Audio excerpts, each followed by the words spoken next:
ರಾಜ್ಯದಲ್ಲಿ ಲೋಕಸಭಾ ಚುನಾವಣೆ ತಯಾರಿಗೆ BJP election master Amit Shah ಚಾಲನೆಯನ್ನ ಕೊಟ್ಟಿದ್ದಾರೆ. ರಾಜ್ಯ ನಾಯಕರ ಜೊತೆ ಕ್ಲೋಸ್ ಡೋರ್ ಮೀಟಿಂಗ್ ಮಾಡಿರುವಂತಹ ಅಮಿತ್ ಶಾ ನೂತನ ರಾಜ್ಯಾಧ್ಯಕ್ಷರ ಕಾರ್ಯವೈಖರಿ ಬಗ್ಗೆಯೂ ಚರ್ಚೆಯನ್ನ ನಡೆಸಿದ್ದಾರೆ ಅಂತ ಗೊತ್ತಾಗಿದೆ. ಈ ನಡುವೆ ದಳದ ವಿರುದ್ಧ ಸೊಲ್ಲೆತ್ತದಂತೆ ನಾಯಕರಿಗೆ ಖಡಕ್ ವಾರ್ನಿಂಗ್ ಅನ್ನ ಕೊಟ್ಟಿದ್ದಾರೆ ಅಂತಾನೂ ಹೇಳಲಾಗ್ತಾ ಇದೆ.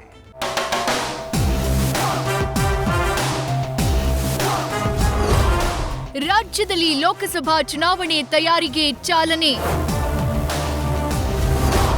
ಕಾಂಗ್ರೆಸ್ ಜತೆ ದೋಸ್ತಿ ಕುಸ್ತಿ, strong message pass. Amit Shah ಕಾಲಿಟ್ಟ ಮೇಲೆ ರಾಜಕೀಯ ಕ್ರಾಂತಿ ಆಗೋದು ಗ್ಯಾರಂಟಿ. ವಿಧಾನಸಭೆಯಲ್ಲಿ ಸೋತ ತಂತ್ರಗಾರಿಕೆಯನ್ನ ಬದಲಿಸಿ ಹೊಸ ಆಟ ಆಡೋಕೆ ಮೊದಲ ಸಲ ರಾಜ್ಯಕ್ಕೆ ಎಂಟ್ರಿ ಕೊಟ್ಟ ಈ ಬೇಟೆಗಾರ ಲೋಕಸಭೆ ಗೆಲ್ಲಲು ಮಂತ್ರದಂಡ ಹಿಡಿದು ಸಿಎಂ ಸಿದ್ದರಾಮಯ್ಯ ಕ್ಷೇತ್ರದಿಂದ ದಾಂಗುಡಿ ಇಟ್ಟಿದ್ದಾರೆ.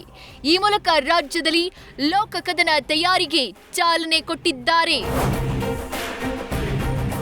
ಮೈಸೂರು, ಮಂಡ್ಯ, ಹಾಸನ ಮತ್ತು ಚಾಮರಾಜನಗರ ಲೋಕಸಭಾ ಕ್ಷೇತ್ರ ವ್ಯಾಪ್ತಿಯಲ್ಲಿ ಬರ್ತಕ್ಕಂಥ ಪ್ರಮುಖರ ಸಭೆಯನ್ನು ಕರೆದಿರ್ತಕ್ಕಂಥದ್ದು. ಅಂದರೆ ಬಹುಶಃ 4 ಲೋಕಸಭಾ ಕ್ಷೇತ್ರದಿಂದ 100-120 ಪ್ರಮುಖರು ಆ ಸಭೆಯಲ್ಲಿ ಭಾಗವಹಿಸ್ತಾರೆ. ಮುಂದಿನ ಲೋಕಸಭಾ ಚುನಾವಣೆಯ ಹಿನ್ನೆಲೆಯಲ್ಲಿ ಕಾರ್ಯತಂತ್ರಗಳು ಹೇಗಿರಬೇಕು ಮತ್ತು ಭಾರತೀಯ ಜನತಾ ಪಾರ್ಟಿ ಮತ್ತು JDS ಒಟ್ಟಾಗಿ ಚುನಾವಣೆಯನ್ನು ಎದುರಿಸುವ ಈ ಸಂದರ್ಭದಲ್ಲಿ ತಳ ಹಂತದಲ್ಲೂ ಕೂಡ ನಮ್ಮ ಕಾರ್ಯಕರ್ತರ ಮಧ್ಯೆ ಯಾವುದೋ ಒಂದು ಸಮಸ್ಯೆ ಇಲ್ಲದೇ ಚುನಾವಣೆ ನಾವೆಲ್ಲರೂ ಕೂಡ ಒಗ್ಗಟ್ಟಾಗಿ ಎದುರಿಸಬೇಕಾಗ್ತದೆ. ಲೋಕಸಭಾ ಚುನಾವಣೆಗೆ ಪಕ್ಷದ ಸಂಘಟನೆ ಯಾವ ರೀತಿ ಇದೆ ಅಂತ ಅಮಿತ್ ಶಾ ಮಾಹಿತಿ ಕೊಟ್ಟಿದ್ದಾರೆ. ಬಿಜೆಪಿಯ ಹಾಲಿ 25 ಸಂಸದರುಗಳ ಕಾರ್ಯವೈಖರಿ ಹೇಗಿದೆ ಅಂತ ಪರಿಶೀಲನೆ ಮಾಡಿದ್ದಾರೆ. ಇನ್ನು ಅಭ್ಯರ್ಥಿಗಳು ಬದಲಾವಣೆ ಆಗುವ ಕ್ಷೇತ್ರಗಳ ಬಗ್ಗೆಯೂ ಪಕ್ಷದ ಪ್ರಮುಖರ ಜೊತೆ ಅಮಿತ್ ಶಾ ಚರ್ಚೆ ಮಾಡಿದ್ದಾರೆ. ಇನ್ನು ಮುಖ್ಯವಾಗಿ ಮೈತ್ರಿ ಕಾರಣ ಹಳೆ ಮೈಸೂರು ಭಾಗದ ಸ್ಥಿತಿಗತಿ ಬಗ್ಗೆ ಮಾತುಕತೆ ನಡೆಸಿದ್ದಾರೆ ಎನ್ನಲಾಗಿದೆ. ಇನ್ನು ಮೈತ್ರಿ ಎಲ್ಲೆಲ್ಲಿ, ಯಾವ ಅಭ್ಯರ್ಥಿ ಕಣಕ್ಕಿಳಿಸಬೇಕು, ಯಾವ ಕ್ಷೇತ್ರ ಯಾರಿಗೆ ಅನ್ನೋ ಮಾಹಿತಿ ಪಡೆದಿದ್ದಾರೆ.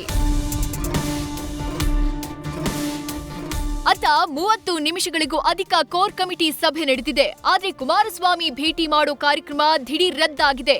ಅನಾರೋಗ್ಯ ಹಿನ್ನೆಲೆ ಭೇಟಿ ಮಾಡೋದಕ್ಕೆ HDK ದೂರ ಉಳಿದಿದ್ದಾರೆ ಅಂತ ಗೊತ್ತಾಗಿದೆ. ಆದ್ರೆ HDK ಗೈರಿನ ಬೆನ್ನಲ್ಲೇ ಅಮಿತ್ ಶಾ ಎಚ್ಚರಿಕೆ ಹೆಜ್ಜೆ ಇರಿಸಿದ್ದಾರೆ. ಮೈತ್ರಿಯ ವಿರುದ್ಧ ಅಪಸ್ವರ ಎತ್ತಿದ್ದ ನಾಯಕರಿಗೆ ಬಿಜೆಪಿ ಚಾಣಕ್ಯ ಅಮಿತ್ ಶಾ ವಾರ್ನಿಂಗ್ ಕೊಟ್ಟಿದ್ದಾರೆ ಅಂತ ಹೇಳಲಾಗಿದೆ. JDS ಬಿಜೆಪಿ ಮೈತ್ರಿ ಬಗ್ಗೆ ಯಾರು ಅಪಸ್ವರ ಎತ್ತಬಾರದು ಅಂತ ಅಮಿತ್ ಶಾ ಹುಕುಂ ಜಾರಿ ಮಾಡಿದ್ದಾರೆ. ಕಳೆದ ಬಾರಿ ಇಂಥ ಅಪಸ್ವರದಿಂದ ಕಾಂಗ್ರೆಸ್ ದಳಕ್ಕೆ ಸೋಲಾಗಿತ್ತು ಅನ್ನೋದನ್ನ ನೆನಪಿಸಿದ ಅಮಿತ್ ಶಾ ಅದೇ ಕೆಲಸವನ್ನ ನೀವು ಯಾವುದೇ ಕಾರಣಕ್ಕೂ ಮಾಡಬೇಡಿ ಅಂತ ಎಚ್ಚರಿಕೆ ಕೊಟ್ಟಿದ್ದಾರೆ.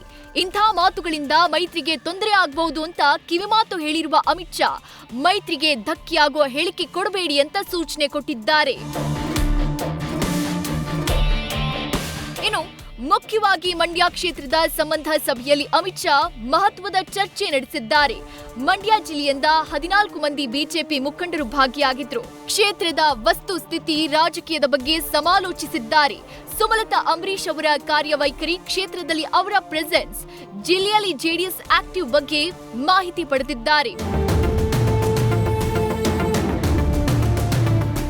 ಒಟ್ಟಾರೆ ಅಮಿತ್ ಶಾ ಆಗಮನ ಬಿಜೆಪಿಯಲ್ಲಿ ಸಂಚಲನಕ್ಕೆ ಕಾರಣವಾಗಿದೆ. ಸೋತು ಸುಣ್ಣವಾಗಿದ್ದ ಬಿಜೆಪಿ ಕಾರ್ಯಕರ್ತರ ಪಡೆ ಮೈಕೊಡವಿ ಎದ್ದಿದೆ. Political bureau, news first.